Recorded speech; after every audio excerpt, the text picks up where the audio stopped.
Hello बच्चों, आज हम कक्षा 7वीं का हिंदी ज्ञान सागर से पाठ 19 गणेशोत्सव का अध्ययन करेंगे। गणेशोत्सव नामक पाठ में महाराष्ट्र में गणेश चतुर्थी मनाए जाने का विस्तृत वर्णन है। यह त्योहार कब से मनाया जाने लगा, इसको मनाए जाने के पीछे कौन कौन सी कथाएं प्रसिद्ध हैं, इसे कैसे मनाते हैं और इसका समापन कैसे और कब करते हैं आदि का वर्णन किया गया है। तो आइए देखिए। गणपति बप्पा मोरया, मंगल मूर्ति मोरया, नारों से दिशाएं गूंज उठती हैं। बच्चों की खुशी का कोई ठिकाना नहीं रहता। आज गणेश चतुर्थी है। इसको विनायक चतुर्थी भी कहते हैं। विनायक गणेश जी का ही दूसरा नाम है। भारतीय पंचांग यानी कि भारतीय जो कैलेंडर है उसके अनुसार भाद्रपद यानी कि भादो का महीने के शुक्ल पक्ष क्या होता है, महीने की वे 15 रातें जब चांद शाम को निकलता है का चौथा दिन, चतुर्थी यानी कि चौथा दिन, यानी कि अगस्त सितंबर महीने का समय। यानी कि कब मनाया जाता है त्योहार, अगस्त सितंबर के महीने में शुक्ल पक्ष की, भाद्र का जो महीना होता है उसमें शुक्ल पक्ष का जो चौथा दिन होता है, चतुर्थी होती है, उस दिन यह त्योहार मनाया जाता है। सुबह से ही बड़े जोर शोर से तैयारियां शुरू हो गई हैं। आज छुट्टी का दिन है, यानी कि गणेश चतुर्थी पर छुट्टी होती है। पाठशालाएं बंद हैं। पाठशाला यानी कि स्कूल, दफ्तर बंद। आमतौर पर छुट्टी के दिन सारे काम देर से होते हैं, पर आज तो सभी बच्चे जल्दी जल्दी जाग उठे हैं, जल्दी जल्दी नहा धोकर तैयार हो रहे हैं, नए कपड़े पहन रहे हैं। माँ रसोई में मोदक क्या होते हैं, लड्डू बनाने की तैयारियों में लगी हुई है, क्योंकि गणेश का प्रिय भोजन होता है लड्डू। सारे घर में त्योहार का खुशी का वातावरण छाया हुआ है, यानी कि हर तरफ पूरे घर में खुशी का वातावरण छाया हुआ है। थोड़ी ही देर में बच्चे तैयार होकर घर के बड़ों के साथ गणेश की मूर्ति खरीदने बाजार की ओर चल पड़े। बाजार में काफ़ी भीड़ भाड़ है, उसमें बच्चे ही ज़्यादा हैं। बच्चे भीड़ में से आगे घुसकर दुकान के सामने जा खड़े हुए। पिताजी का हाथ खींचकर उन्हें भी आगे खींच लाए। पिताजी, वह देखो, वह बहुत अच्छी मूर्ति है, वही लीजिए। बच्चे पिता का ध्यान किसी मूर्ति की ओर आकर्षित करने लगे। दुकानों में सैकड़ों मूर्तियां सजा कर रखी गई हैं, छोटी बड़ी देखने में सुंदर कलापूर्ण मूर्तियां रखी हैं। इनमें भी महाराष्ट्र के पेन नाम की जगह के कारीगरों द्वारा बनाई हुई मूर्तियां बहुत ही खूबसूरत दिखाई दे रही हैं। यानी कि महाराष्ट्र का ही ये सबसे प्रसिद्ध त्योहार है गणेश चतुर्थी। तो महाराष्ट्र में पेन नाम की जगह है, तो वहाँ के जो कारीगर हैं उनके द्वारा जो मूर्तियां बनाई गई हैं वह बहुत ही खूबसूरत व सुंदर हैं। मूर्तियां लेने के बाद वह लकड़ी के रंगीन पटरे पर रखी गई। बच्चे चाहते हैं कि वह पटरा वे अपने हाथ में उठाकर घर ले चलें, यानी कि जिस पटरे पर मूर्ति रखी गई है बच्चे चाहते हैं कि वह पटरा और मूर्ति वो खुद स्वयं घर लेकर जाएं, पर उन्हें वह काम इसलिए नहीं सौंपा गया कि भीड़ भाड़ में किसी का धक्का लगकर पटरा हाथ से छूट कर गिर जाने और मूर्ति खंडित क्या होता है, टूट जाना, खंडित हो जाने का खतरा है। इसलिए घर के बड़े व्यक्ति ने स्वयं अपने हाथों में पटरा ले लिया और मंजीरे, घड़ियाल आदि बजाने का काम बच्चों को दे दिया। बच्चे इसमें खुश हैं। सबने मिलकर बड़े जोर शोर से गणपति बप्पा मोरया के नारे लगाने शुरू कर दिए और इस प्रकार गाजे बाजे क्या होता है, यानी कि गाते हुए बजाते हुए ढोल मजीरों के साथ मूर्ति घर ले आए। गणेश चतुर्थी क्या होता है, मतलब दिन का महीने का जो चौथा दिन होता है उसे चतुर्थी कहते हैं। के दिन महाराष्ट्र के घर घर में गणपति की मूर्ति लाकर उसकी पूजा करते हैं। यानी कि सबसे अधिक यह त्यौहार कहाँ मनाया जाता है? महाराष्ट्र में।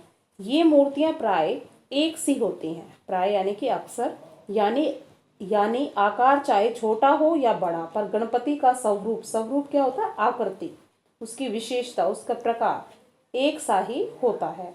गणपति बैठे हुए हैं और उनके सामने चावल के आटे में गुड़, गोला, गोला क्या होता है? नारियल, जिसे हम देसी भाषा में गोला कहते हैं, वह नारियल होता है, मेवा, इलायची आदि भरकर बनाए हुए मोदक, मोदक अभी मैंने बताया था आपको, मोदक होते हैं लड्डू, का थाल रखा हुआ है। पास ही गणपति का वाहन, वाहन क्या होता है? सवारी, चूहा भी है। यह मूर्ति घर में कितने दिन रखी जाए, यह उस घर की परंपरा, परंपरा क्या होता है? रीति रिवाज पर निर्भर होता है। किसी के घर 1.5 दिन, किसी के घर 5 दिन, किसी के घर 7 दिन, 9 दिन या फिर 10 दिन, यानी कि अनंत चतुर्थी तक गणपति की मूर्ति रखी जाती है।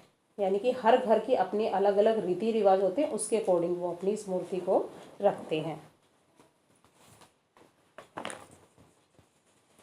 लगभग हर मोहल्ले में सार्वजनिक गणपति की स्थापना की जाती है। स्थापना करना यानी कि उसे रखना या फिर बिठाना। सार्वजनिक यानी कि सबके लिए, मोहल्ले के चौक में या कुछ भी आप लगा सकते हो, वहाँ पर सार्वजनिक गणपति की भी स्थापना की जाती है। ये गणपति बहुत ही बड़े होते हैं, यानी कि बहुत बड़ी मूर्ति की स्थापना वहाँ पर की जाती है। कई बार तो इसकी ऊंचाई 20-25 फीट तक ऊंची होती है। गणेशोत्सव सार्वजनिक रूप में मनाने की प्रथा, प्रथा क्या होता है? रीति रिवाज या फिर नियम लोकमान्य बाल गंगाधर तिलक के जमाने से यानी कि समय से शुरू हुई है, परंतु गणेश पूजा भारत में बहुत प्राचीन, प्राचीन क्या होता है? पुराने काल से ही प्रचलित है। गणपति शैव परिवार का एक प्रमुख देवता है। शैव क्या होता है? शिव संबंधी, यानी कि शिव का, शिव जी से संबंधित है, उस परिवार का एक मुख्य देवता है। शरीर मनुष्य का और सिर हाथी का, यानी कि गणेश जी का स्वरूप कैसा है कि उसका जो सिर है वह तो हाथी का है और उसका पूरा शरीर मनुष्य का है, ऐसा उनका रूप है। इस संबंध में लोगों में प्रचलित और शिव पुराण में बताई हुई कथा इस प्रकार है, यानी कि लोगों का मानना है और फिर शिव पुराण में भी बताया गया है कि उसका जो ये सिर है हाथी का, वो किस प्रकार से उसे प्राप्त हुआ। एक बार पार्वती जी स्नान कर रही थी, इसलिए किसी ऐसे रखवाले की दरवाजे पर जरूरत थी जो किसी को भी अंदर न आने दे, पर उस समय वहां कोई नहीं था, इसलिए पार्वती ने मिट्टी से एक मानव मूर्ति बनाई। मानव मूर्ति यानी कि आदमी की एक मूर्ति बनाई, आदमी के आकार की। उस मूर्ति को सजीव किया, सजीव यानी कि उसे प्राण युक्त, उसमें जीवन डाला गया और उसी को दरवाजे के पास खड़ा कर दिया। थोड़ी देर बाद स्वयं शंकर जी वहां आए, परंतु उस द्वार रक्षक ने उन्हें भी रोक दिया। द्वार रक्षक क्या होता है? दरवाजे की रक्षा करने वाला, यानी कि पहरेदार।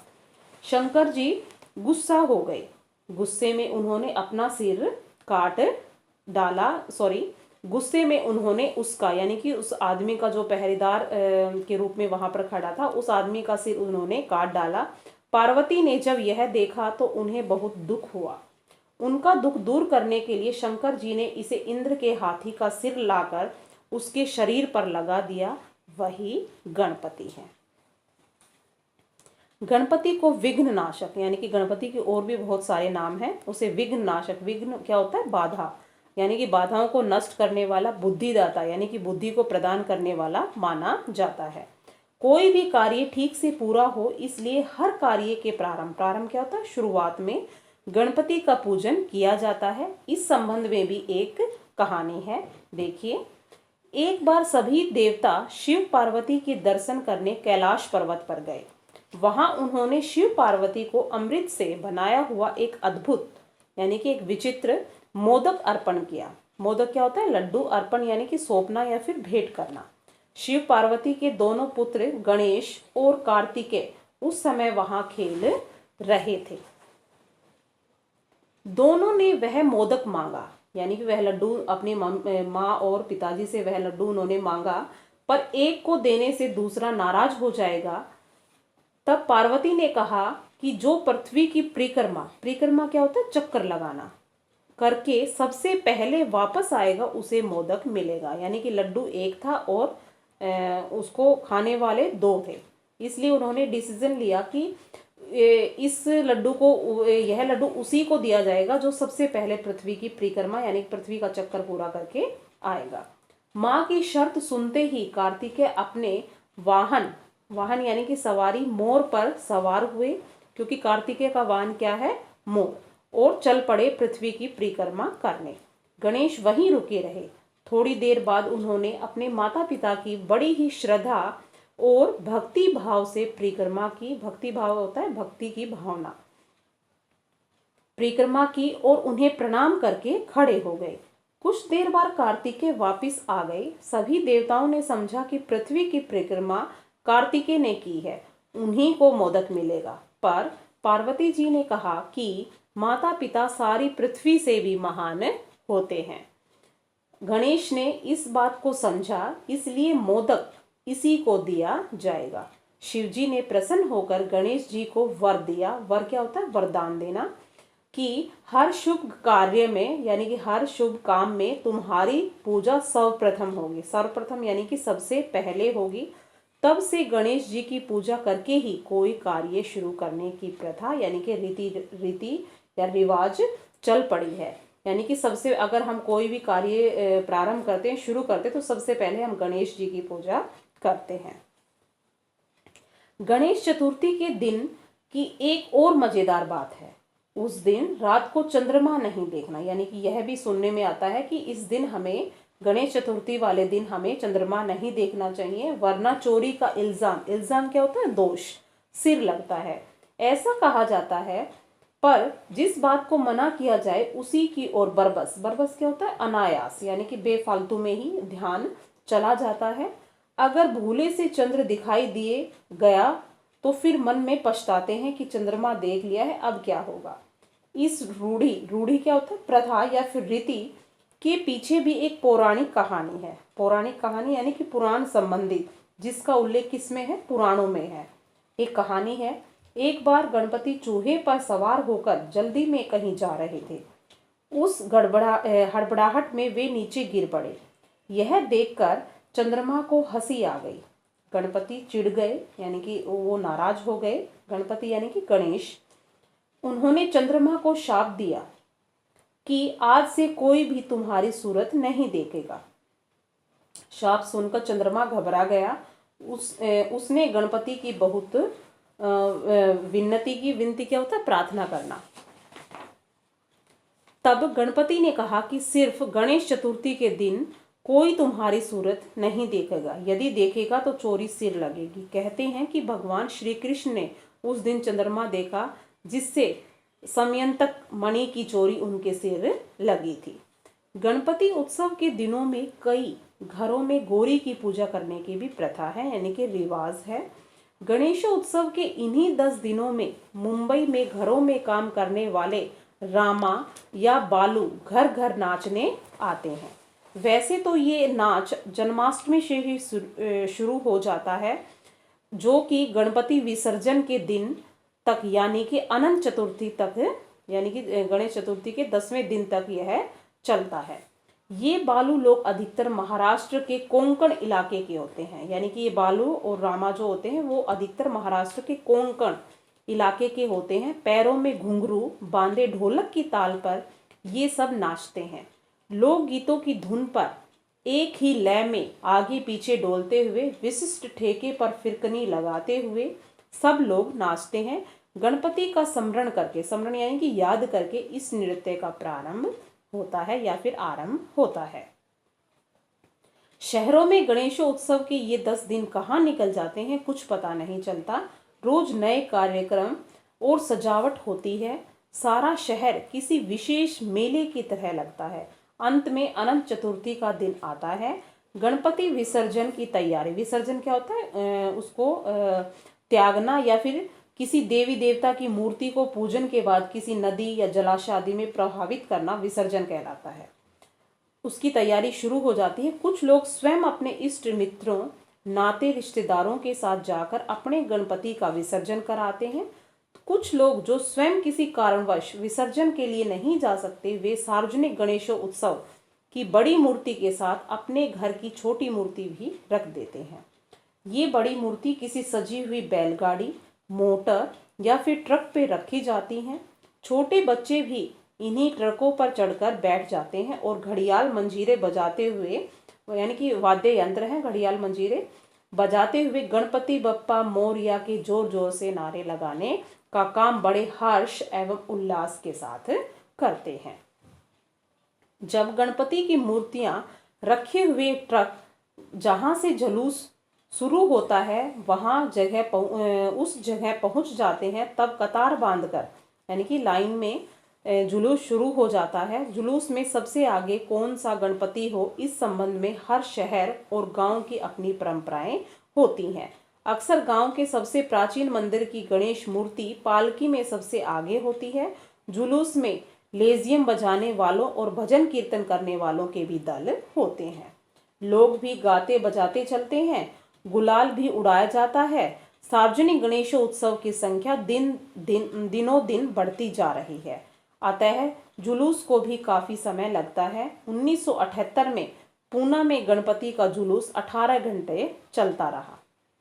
जुलूस जब तालाब, नदी या समुद्र किनारे पहुंचता है तो वहां फिर जोर शोर से गणपति बप्पा मोरया, पडचा वर्षी लोकर या के नारे लगाए जाते हैं और गणपति को अगले वर्ष पुनः जल्दी आने के लिए कहते हुए गणपति का पानी में विसर्जन किया जाता है। इसके बाद लोग अपने घर लौट आते हैं। गणपति की पूजा भारत के अन्य प्रांतों यानी कि राज्यों में भी प्रचलित है। महाराष्ट्र में यह उत्सव इतना महत्वपूर्ण है कि महाराष्ट्र के बाहर रहने वाले मराठी लोग जहां भी हो, इकट्ठा होकर गणेशोत्सव जरूर मनाते हैं, सांस्कृतिक कार्यक्रम करते हैं और ये 10 दिन खूब धूमधाम से बिताते हैं। मैं आशा करती हूँ कि आप सबको यह अध्याय समझ में आ गया होगा। धन्यवाद।